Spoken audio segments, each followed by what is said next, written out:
Hey guys, it's Emma. Welcome back to my channel. In today's video, I'm going to be doing a mid-year book tag. I did this last year, and we're going to be using the same exact questions I used last year. So this is a little off topic, but as you can probably tell, I finally got my camera back. It got fixed. It looks brand new, and I'm so happy it was able to get fixed.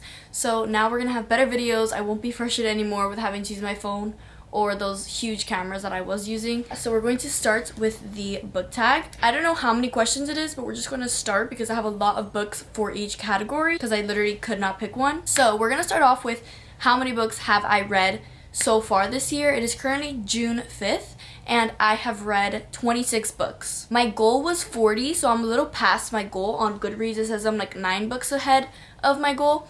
So that's not bad. So now let's get into the actual questions. So the first one is best book you've read so far in 2023. And I have 4 for this because I literally couldn't pick one and I wanted to pick a couple books. I actually have not rated a book 5 stars this year. And it's honestly sad because at this point last year I probably had like a bunch. Yeah, I haven't rated a book 5 stars, but the book closest to being a 5 stars, which honestly I don't know if to give it a 5 stars or not, but it is Magnolia Parks. This is the last book in the Magnolia Parks series. I've talked about this series so much. When I read it, I couldn't stop talking about it, but this is basically the 5th book in the series, but the 3rd book in the Magnolia Parks world, and following the characters here, which is Magnolia and BJ. They have been on and off for a very long time, and in this book you kind of get them together, but you get their separate lives in this book and what they're going through and how they're helping each other or how they're making each other's life more stressful. But this book is a lot more different than the other books, and I think maybe that's why it was so different to me, but nevertheless I still love this book so much. This was probably one of my favorite books I've read this year so far.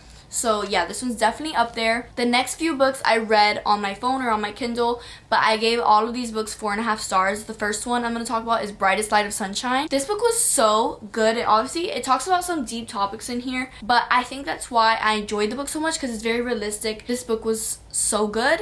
I couldn't tell you what it's about, to be honest. Let me see if I can find like a summary. It says, a woman ready to move on, a man who can afford distractions, an inspiring journey of healing love, determined to walk away from a traumatic past. 22-year-old Grace Allen feels ready to take the next step in her healing journey, dipping a toe in the dating pool. Although she should probably start by making a friend or two, right?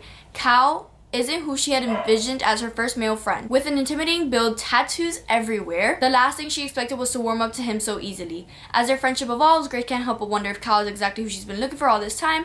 Cal can't afford to lose sight of his priorities, making sure his tattoo parlor thrives and taking care of his little sister. He wants to make sure 4-year-old Maddie has a healthy and happy childhood despite their mother going off the rails and her father's neglect. There's certainly no room for love in his life right now, but when a sweet blonde with a veiled past breaks down his walls, he finds it difficult to stick to his guns. There's a lot going on. Grace has gone through a traumatic past. Cal has a lot of stuff going on in his life right now. He's taking care of his little sister, and Grace is a ballerina. She's actually the instructor for his little sister, and yeah, this book was honestly so sweet, and yeah, I honestly loved this one. The next book I also liked was The Fake Out. I've talked about this book a lot too. It's a hockey romance. It is fake dating. It's great. The guy's a hockey player, the girl is the trainer for the team, and they start fake dating when her ex gets traded to that team and she wants nothing to do with him. So to keep him away, she gets with the hockey player that's always flirting with her for fun, when really it's not for fun. You know, he actually likes her. So yeah, that book was so good. The banner in that book was so good. Oh my god, I loved it. I loved the guy in that book. It was just amazing. That's the second book in a series, by the way, which I'll talk about in one of the next questions. But the last book I'm talking about for one of my favorite books of the year is Divine Rivals. I also gave this book 4.5 stars. This is a fantasy book, and this was the second fantasy book I've ever read. I always say the Cruel Prince trilogy does not count for me because I did not like those at all, but this is the second fantasy book I ever read, and it has romance in it, and it was so good. I honestly was so interested in the plot, like not even the romance. Obviously the romance was also so good. It's enemies to lovers. They work in the same place and they're kind of rivals, so it's like rivals to lovers. But yeah, it was so good. I loved the fantasy element in this book. They have magic like typewriters that write to each other, which she doesn't know she's writing to him, but he knows that she's writing to him, and that aspect is also so good because the things he says to her is like oh my god, because he knows he's writing to her, but she doesn't know he's writing to him. And he's like flirting with her, but she doesn't know it's him, but he knows damn well it's her, so it's like he really does like her. This book was just so good. I'm so excited to read the book that came after this. It came out a while ago, like last year, December, and I still have not read it because I haven't been in the mood for it, but I do want to definitely get to that soon. The next question is best sequel you've read so far in 2023. Obviously, I have Magnolia Parks here because I love this series, and considering this is the last one, I was so sad about it, but it was a really good ending to it, and I'm really happy with the ending of this book. The next book, as I was saying, was The Fake Out. This is the second book in the Vancouver Storm series. The first book is Behind the Net, and it's like friends to lovers kind of, and they have to live in the same apartment for I don't know what, but The Fake Out is also so good. I gave both of those books 4.5 stars because they were actually amazing. I can't wait for the rest of the books that are going to be coming out because I'm sure I'm going to love those as much as I do with these.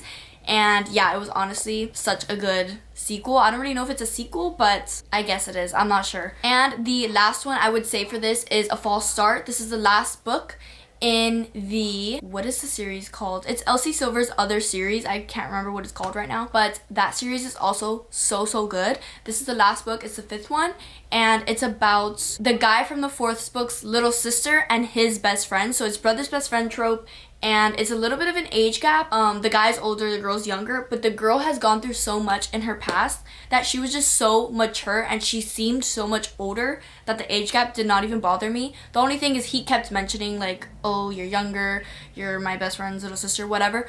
So that was the only thing that kept reminding me, but other than that, it was such a good book. The romance was really good.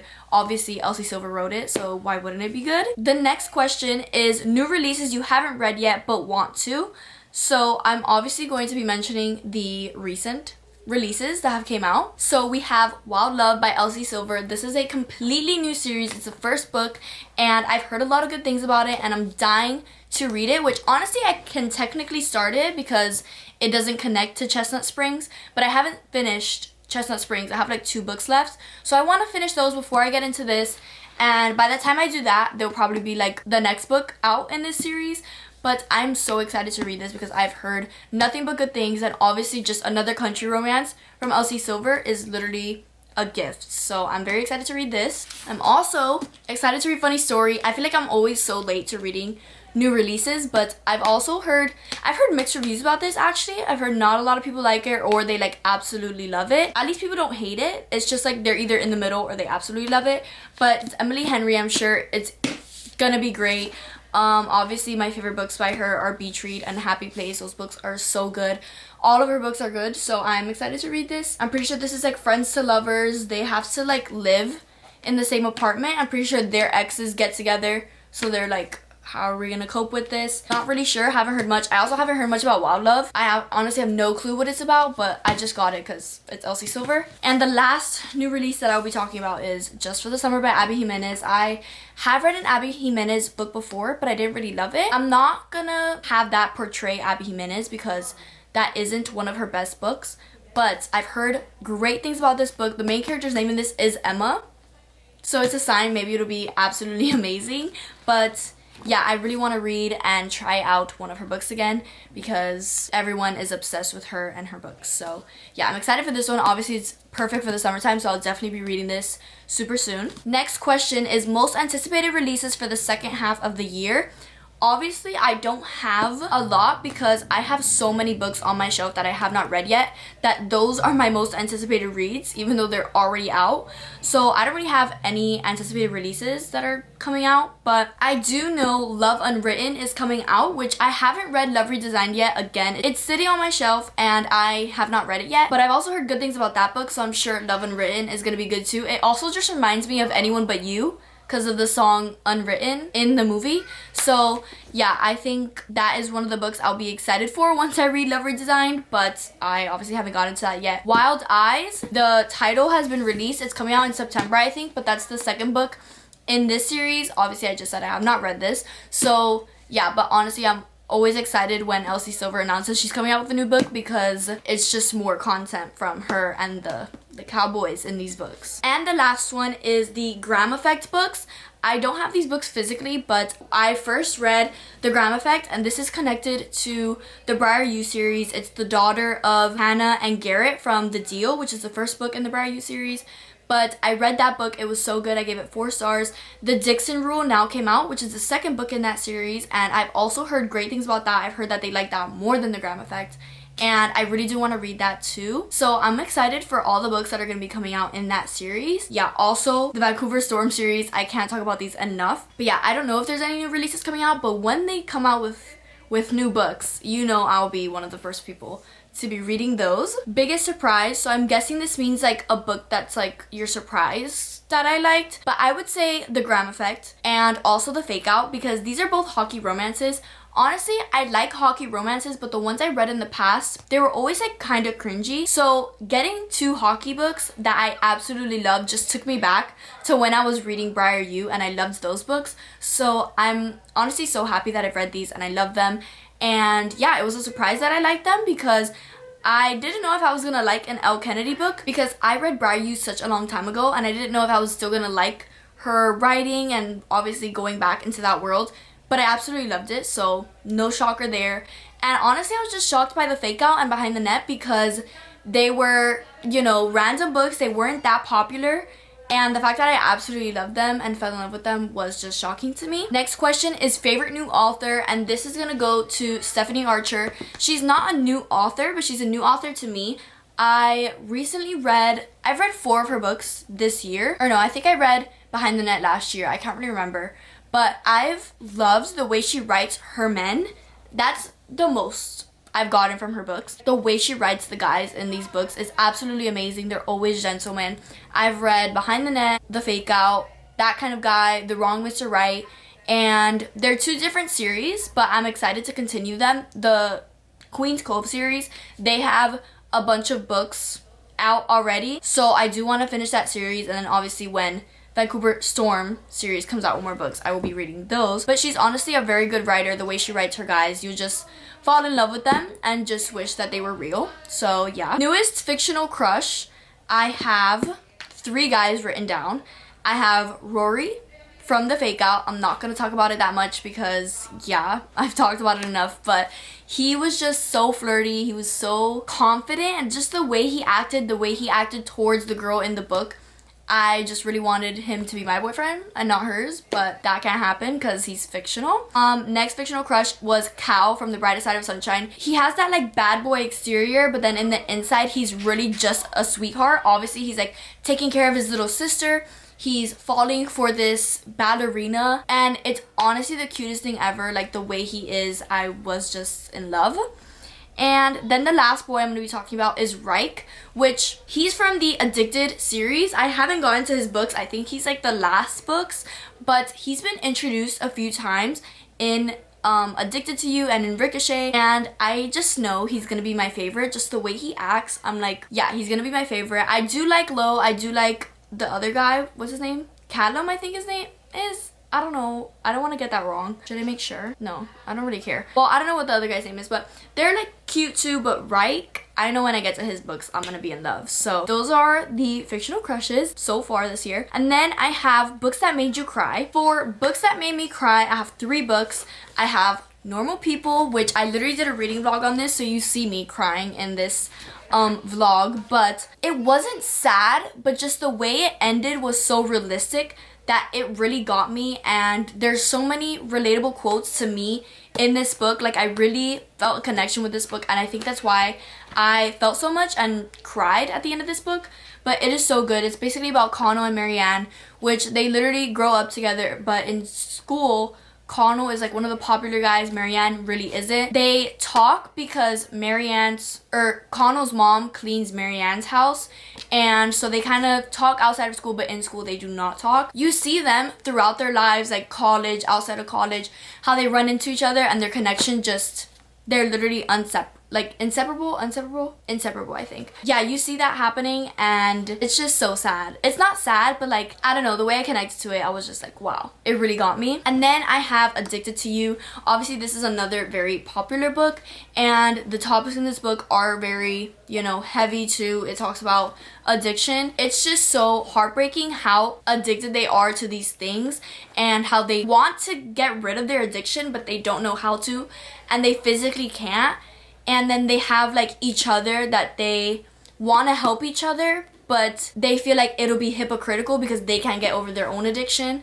So you honestly see this back and forth going on, and it's not like one of those romance books that it's like annoying back and forth. Like, they have to go back and forth because it's like she wants him to stop his addiction, but she can't stop hers, so she's like, I can't tell him anything. Yeah, just this book is very heartbreaking, and just the way they think about things and go through things, their actions and stuff, it is very sad. And then the last book for this question I have is If He Had Been With Me. I also did a reading vlog on this one.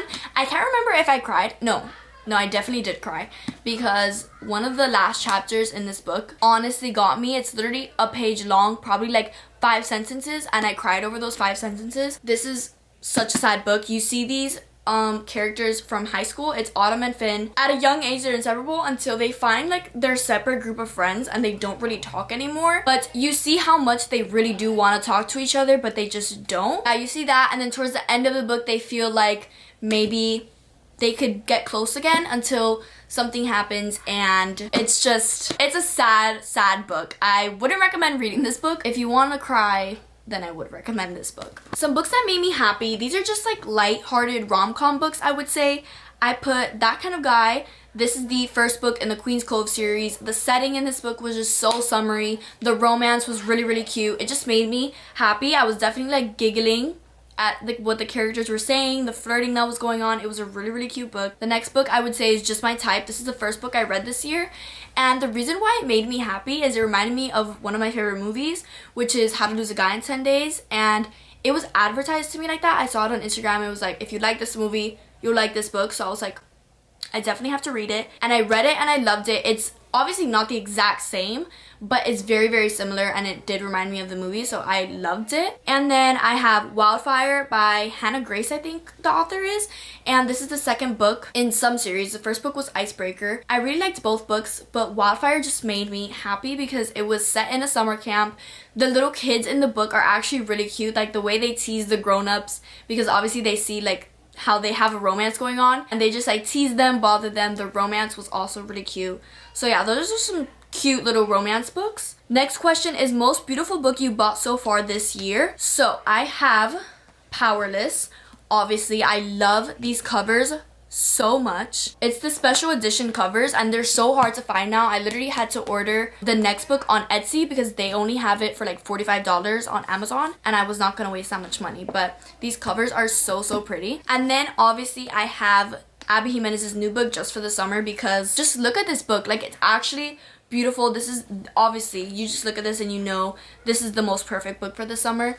But yeah, it's honestly a beautiful book. And then I have This Summer Will Be Different by Cardi Fortune. This is one of her new releases, but I love her covers so much. They look so good, but it's literally like a sunset, like yellow sunset, I think, on the beach. But her covers are always so pretty. And the last question for this video is, what books do you need to read by the end of this year? Now, for this question, I have so many books I want to read by the end of this year. I honestly wish I could say all the books on my shelf that I haven't read, but obviously that would go on for too long because I have too many.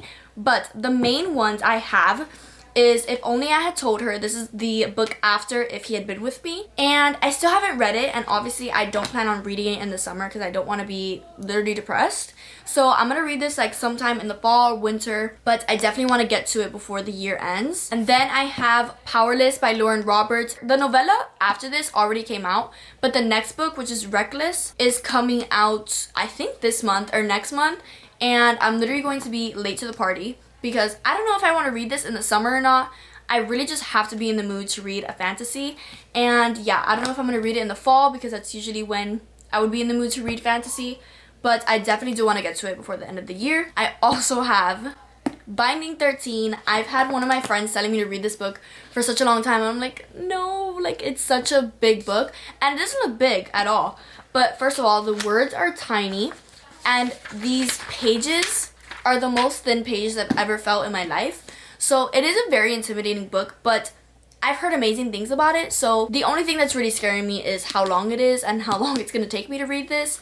But yeah, I do want to get to it eventually, but I just don't think so right now. I also have Once Upon a Broken Heart. I've had this book for such a long time and I still haven't gotten to it. By the time I read this, people are going to be like, how have you not read that book yet? Because it was popular like a year ago, probably longer than that, and still have not read it. Literally all the books in this series are out already, so I really have no excuse, but definitely need to get to this. Then I have Things We Left Behind. This is the last book in the Knock 'Em Out series. I don't know, again, how I still haven't read this book. It's probably the thickness, because I've heard a lot of people say that this isn't their favorite and it could have been shorter. Obviously, I'm a little bit scared. I feel like Lucy Score's books could always definitely be a little bit shorter, but I have been so excited to read about these characters. So maybe I'll do it this summer, to be honest. Don't really know, but I definitely have to get to this before the year ends. And the last book you guys are actually on, so I'm going to pull it out from under the camera. But it is Ruthless Vows. It's the second book after Divine Rivals. And I've heard that this one is more focused on the plot rather than the romance. But like I said, I really did enjoy the plot in Divine Rivals. So I am excited to read this book, see how it ends. Yeah, I definitely want to get to this by the end of the year because I've had this for such a long time and it came out a while ago. That is the mid-year book tag. Those are all the questions that I had today. They're in the description if you want to answer them and do your own video. But I really hope you guys enjoyed. Make sure to give it a like, subscribe, turn on your post notifications so you know when I post my next video, and I'll see you guys in the next one. Bye guys.